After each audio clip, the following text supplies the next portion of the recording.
সুপ্রিয় শিক্ষার্থী, জহির আইসিটির পক্ষ থেকে তোমাদের সকলকে স্বাগত জানাচ্ছি। আমি মোহাম্মদ জহুরুল ইসলাম।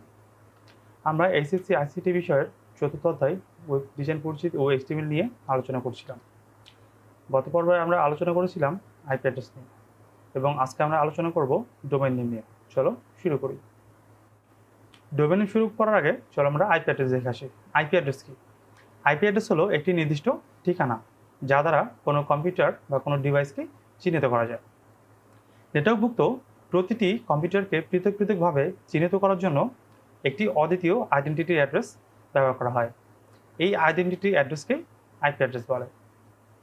যেমন 192.168.10.5 এটি একটি IPv4 অ্যাড্রেস, যা সাধারণত ডেসিমেল সংখ্যায় লেখা হয়।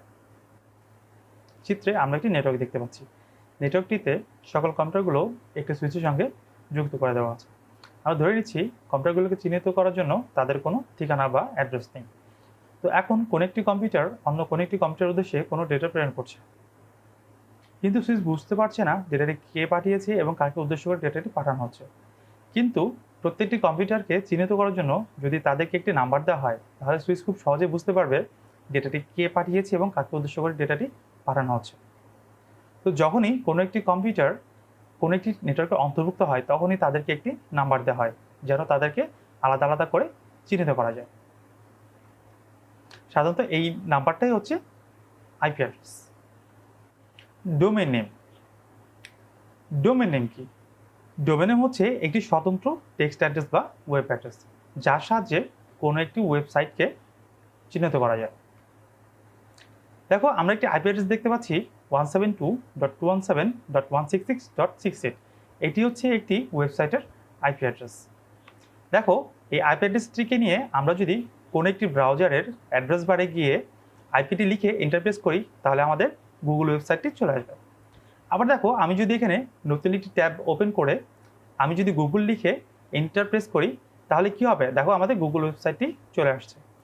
এর মানে হচ্ছে আমি যদি এই আইপি অ্যাড্রেসটি লিখে যদি ইন্টারপ্রেস করি, তাহলে আমাদের গুগল সাইট চলে আসবে, এবং আমি যদি এখানে গুগল লিখে ইন্টারপ্রেস করি, তবু আমাদের গুগল ওয়েবসাইটেই চলে আসবে। প্রত্যেক ওয়েবসাইটেরই একটি নির্দিষ্ট আইপি ঠিকানা থাকে। যেমন আমরা এখন যে ওয়েবসাইট দেখলাম google.com, এর আইপি অ্যাড্রেস ছিল 172.217.166.68। আসলে দেখো, আমরা প্রতিনিয়ত অনেক ওয়েবসাইট ব্যবহার করি, যেমন ফেসবুক, ইউটিউব, টুইটার, আরও অনেক ওয়েবসাইট ব্যবহার করি। আসলে সবগুলোর ওয়েবসাইটের আইপি অ্যাড্রেস মনে রাখা আমাদের পক্ষে সম্ভব নয়। এই জন্য আইপি অ্যাড্রেসকে আরও সহজে ব্যবহার করার জন্য বা আইপি অ্যাড্রেসকে আরও সহজে মনে রাখার জন্য ইংরেজি অক্ষর ব্যবহার করে একটি নাম ব্যবহার করা হয়। সাধারণত আমরা এই নামকে বলা হয় ডোমেইন নেম। তাহলে আমরা বলতে পারি আইপি অ্যাড্রেসের অনুবাদ রূপই হচ্ছে ডোমেইন নেম। দেখো, আমরা চিত্রে একটি ওয়েব সার্ভার দেখতে পাচ্ছি। সার্ভারটিতে অসংখ্য ওয়েবসাইট স্টোর করা থাকে।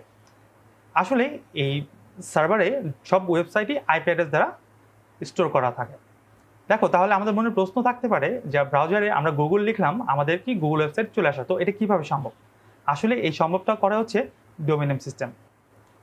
ডোমেইন নেম সিস্টেম হলো আইপি অ্যাড্রেসকে ট্রান্সলেট করার সিস্টেম। যেহেতু ওয়েব ব্রাউজারে শুধুমাত্র আইপি অ্যাড্রেসের সাহায্যে নাম্বারিক ভাষা বুঝতে পারে, সেহেতু নির্দিষ্ট কোনো ডোমেইন নেম যখন কোনো ব্যবহারকারী ইন্টারনেটে সার্চ করে, তখন ডোমেইন নেম সিস্টেম ওই ডোমেইন নেমটিকে আইপি অ্যাড্রেসে রূপান্তরিত করে। চিত্রে আমরা ইউজার কম্পিউটার, ওয়েব সার্ভার এবং ডিএনএস সার্ভার দেখতে পাচ্ছি। ইউজার কম্পিউটার বা ক্লায়েন্ট কম্পিউটার, সাধারণত যে কম্পিউটার থেকে আমরা ইন্টারনেট ব্যবহার করে থাকি সেটা হচ্ছে ইউজার কম্পিউটার বা client computer. Web server, web server হচ্ছে যেখানে সকল ওয়েবসাইট স্টোর করে থাকে। এবং ডিএনএস সার্ভার, ডিএনএস সার্ভার হচ্ছে ডোমেইন নেমকে আইপি অ্যাড্রেসে বা আইপি ঠিকানায় রূপান্তর করা হচ্ছে ডোমেইন নেম সার্ভারের কাজ। ইউজার কম্পিউটার বা ক্লায়েন্ট কম্পিউটার থেকে যখন আমরা কোনো ওয়েবসাইট দেখতে যাই, তখন আমরা ব্রাউজারে ডোমেইন নেম লিখে সার্চ করি। সার্চ করার ফলে ব্রাউজার থেকে ডিএনএস সার্ভারে একটি রিকোয়েস্ট চলে যায় যে আমাদের এই ডোমেইন নেমের ভিত্তিতে আইপি অ্যাড্রেস কী হবে। তখন ডিএনএস সার্ভার সেই ওয়েবসাইটটির আইপি অ্যাড্রেস প্রেরণ করে ব্রাউজার নিকট। এর পরবর্তীতে ব্রাউজার এইচটিটিপি এর সাহায্যে আইপি অ্যাড্রেস নিয়ে ওয়েব সার্ভারের নিকট প্রেরণ করে। এখন ওয়েব সার্ভারটি আইপি অ্যাড্রেসের ভিত্তিতে যে ওয়েবসাইটটি হয় সেটি এইচটিটিপির মাধ্যমে পুনরায় ওয়েব ব্রাউজার নিকট প্রেরণ করে, যার ফলে আমরা ওয়েবসাইটটি দেখতে পারি। আমরা এখানে একটি ওয়েব অ্যাড্রেস দেখতে পাচ্ছি, https://www.dhaka-education-board.gov.bd। দেখো এখানে এই ওয়েব অ্যাড্রেসটিকে বিভিন্ন অংশে বিভক্ত করা হয়। যেমন প্রথম অংশ https:// এটি হচ্ছে একটি প্রোটোকল, www কে বলা হয় host name, Dhaka education board এটিকে বলা হয় সেকেন্ড লেভেল ডোমেন নেম, এবং gov.bd এটি হচ্ছে টপ লেভেল ডোমেন নেম। আবার টপ লেভেল ডোমেন নেমকে দুটি অংশে বিভক্ত করা হয়, একটি হচ্ছে জেনেরিক ডোমেন নেম এবং অপরটি হচ্ছে country code domain name. Protocol হলো কতগুলো নিয়মের সমষ্টি, যা হলো ওয়েব ব্রাউজার এবং ওয়েব সার্ভার মধ্যে যোগাযোগ স্থাপন করে। ইউআরএল এ এইচটিটিপি একটি প্রোটোকল যা এইচটিএমএল এর ডকুমেন্ট অ্যাক্সেস করার জন্য ব্যবহার করা হয়। কিছু প্রোটোকল যেমন HTTP hypertext transfer protocol, HTTPS hypertext transfer protocol secure, এবং FTP file transfer protocol. Host name, www কে হোস্ট নেম বলা হয়। www এর পূর্ণরূপ হলো world wide web. World wide web হলো ইন্টারনেট ব্যবহার করে দুটি যন্ত্রের মধ্যে তথ্য আদান প্রদান করার একটি সিস্টেম। ইন্টারনেটের মাধ্যমে পরস্পরের সাথে যুক্ত হাইপারটেক্সট ডকুমেন্ট নিয়ে কাজ করার প্রক্রিয়া ওয়ার্ল্ড ওয়েব নামে পরিচিত। Second level domain name. Second level domain name হলো ডোমেনের মূল পরিচিতিমূলক অংশ। সাধারণত এখানে কোনো প্রতিষ্ঠানের নাম বা তার পরিচিতি বহন করে সেকেন্ড লেভেল ডোমেন নেম, যেমন Dhaka education board. Top level domain name. Top level domain name দ্বারা সাধারণত ডোমেনের ধরনকে বোঝায়। ডটের পর শেষ অংশটিকে টপ লেভেল ডোমেন বলা হয়। টপ লেভেল ডোমেনকে আবার দুটি অংশে বিভক্ত করা হয়, একটি হচ্ছে জেনেরিক ডোমেন নেম এবং অপরটি হচ্ছে country code domain name. Generic domain name হলো .gov এবং কান্ট্রি কোড ডোমেন নেম হলো .bd। Generic domain name. Generic domain name হলো সাধারণত একটি ডোমেইন বা একটি ওয়েবসাইট কোন প্রকৃতি সেটা নির্ধারণ করে দেয়। সাধারণত যদি পরবর্তীতে শেষ অংশে .com থাকে তাহলে আমরা সেটা বলবো এটা হচ্ছে কমার্শিয়াল বা বাণিজ্যিক কোনো ওয়েবসাইট।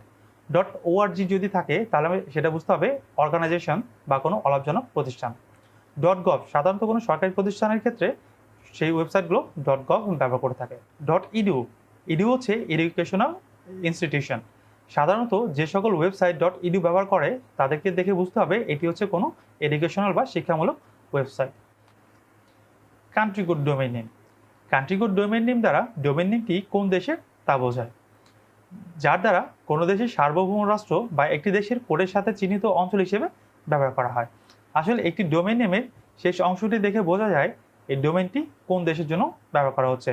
যেমন .bd, যদি কোনো ডোমেইনের শেষে .bd ব্যবহার করা হয় তাহলে বুঝতে হবে এই ওয়েবসাইটটি বাংলাদেশের জন্য তৈরি।